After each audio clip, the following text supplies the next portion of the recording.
Hey, what's going on, guys? Back with another unboxing slash knife discussion.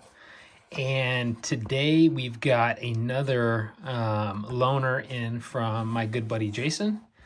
This is the heralded McNees Mac2 3.5. Yes.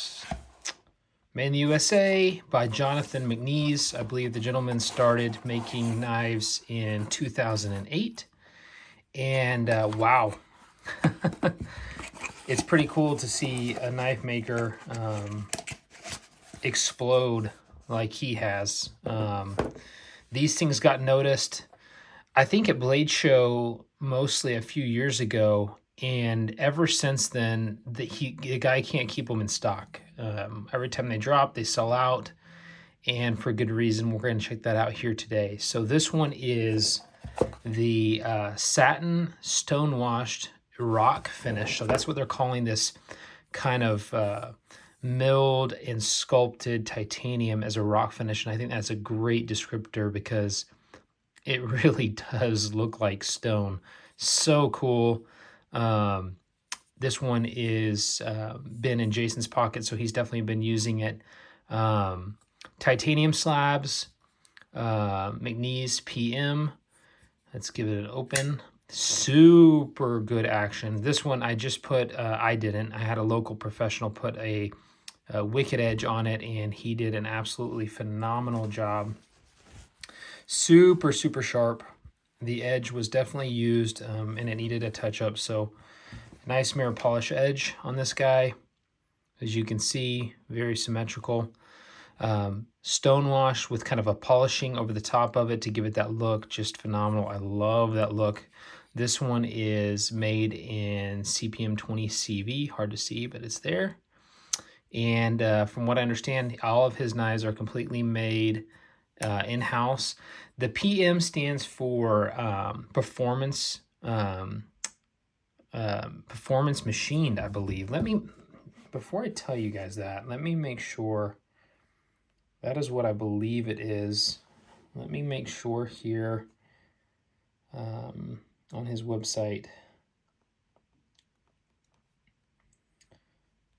Sorry, guys. I was pretty sure that for some reason it doesn't sound right to me, but I think that is what it is. Performance machined, meaning that it's not a full custom. That you know, I don't know how many guys he has working in his shop, if it's just him or not, but I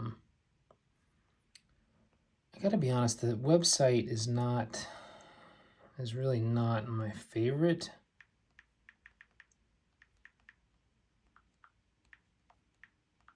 Let's see here. Sorry guys, I should have had this answered before I got on here, but let's see. I can't find it.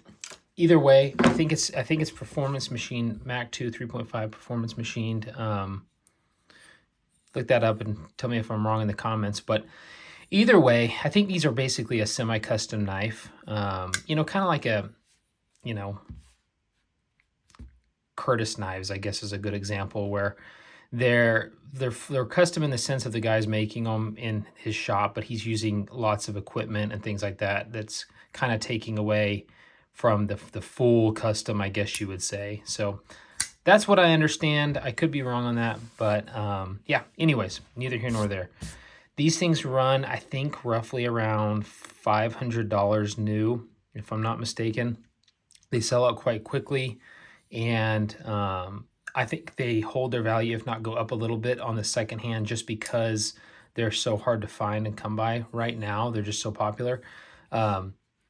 Excellent ergonomics, perfect size. Let me give you a kind of a reference.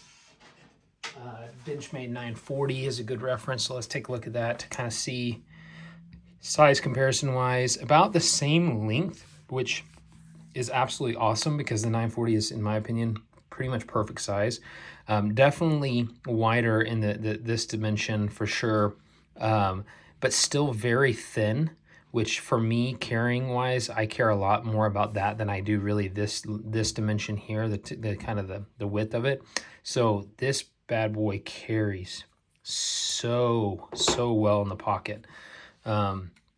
Titanium frame lock, very thin, very square, so it just carries super well.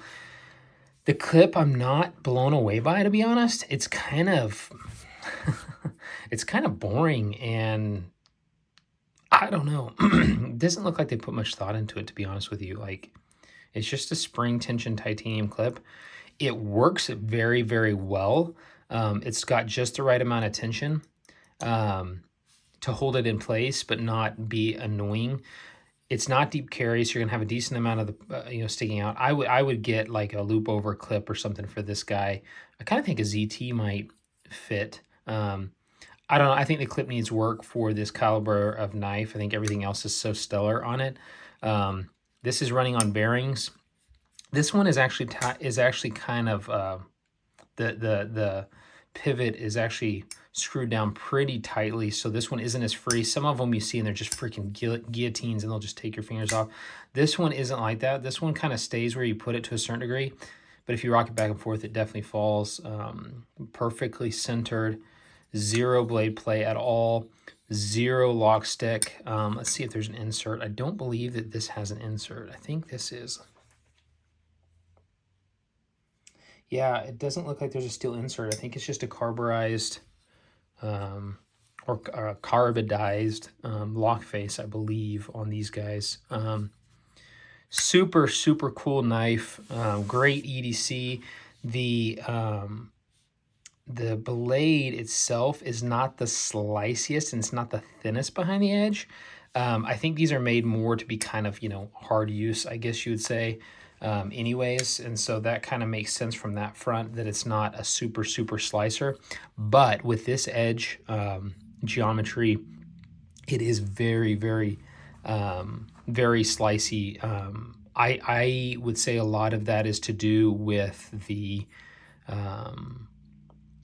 sharpening job specifically, and really less of the blade shape. But I think for EDC it definitely will work. It's not going to be the sliciest thing ever, but for things that you're going to want to use this knife for, I think it's gonna fill that purpose quite well. Very cool knife. I really dig this one. I love the sculpted finish. He does these in lots of different colors and anodizations in a lot of different patterns. The frag pattern is absolutely sick. This rock pattern, this one's probably got to be very rare, because I don't think I've seen one other than this one, to be honest with you. Very cool knife. Really jealous of this one that Jason has it. I'm so thankful that he lent this one in and let me carry it for a month and enjoy it. It's been a phenomenal knife. I really like it. I would put this definitely in the vein of Chris Reeve, Hinder, kind of in that world. There's somewhere in between a Benchmade and then the Holtz or the Oz Machine Works type knives. This one fits nicely kind of in that middle area, where it's attainable as far as price wise, but you're still getting very high levels of quality, and it's going to last you an absolute lifetime. So the thumb studs are excellent on this knife. The jimping is not very grippy, but it does grab to a certain degree. But it's definitely not shred your finger. It's pretty well done. It's pretty well done, as you can see. The bearings are very nice in that you don't feel each of the bearings in there. It's like you do on some knives. I don't like that personally. I like the smoothness of phosphor bronze, and this for bearings really does give you that kind of feeling. So that's very well done. Not really much to say, to be honest with you. It's 2 slabs of titanium, a frame lock, and some barrel spacers. So it's not like it's reinventing the wheel. I think it's just done very well, and I think it's a very good knife shape. I had the Dua that I've actually passed along to somebody else. It's a long story, but I think that they will, what they're going to do with the knife, I think is much better than me owning it. But I really wanted to compare this to that knife, the Gray Man Dua. If you guys have seen that one and watched that video, please go do and watch that. I compare that very well to this knife. This is kind of a modern interpretation of the Dua, you know, that hard use folder that was meant for military men and women to use out in the field. And I think this is very similar to that in both an aesthetic, in the blade shape and the handle shape, and just the overall size. So kind of a modern interpretation. That one was on phosphor-resistant washers. Titanium was much more simple. Blade steel was S30V. This one you're stepping it up in blade steel. You're on bearings, things like that. So just a modern interpretation of a very simple and classic knife design. I love this elegant drop point blade. I think it is just so stellar. I love how much belly you have right here, and how steep that incline is on the blade. Very, very usable. Just definitely my aesthetic for a knife. I think it's absolutely gorgeous. The fidget factor is very high on this one. Deployment is just an absolute breeze.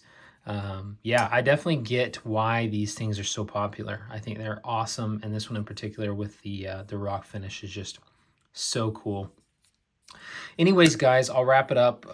The packaging is pretty basic, very Hinder, Chris Reevish.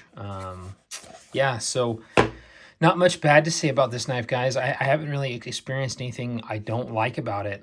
I think it's a great buy if you've got the money, you know, somewhere between $400 to $600.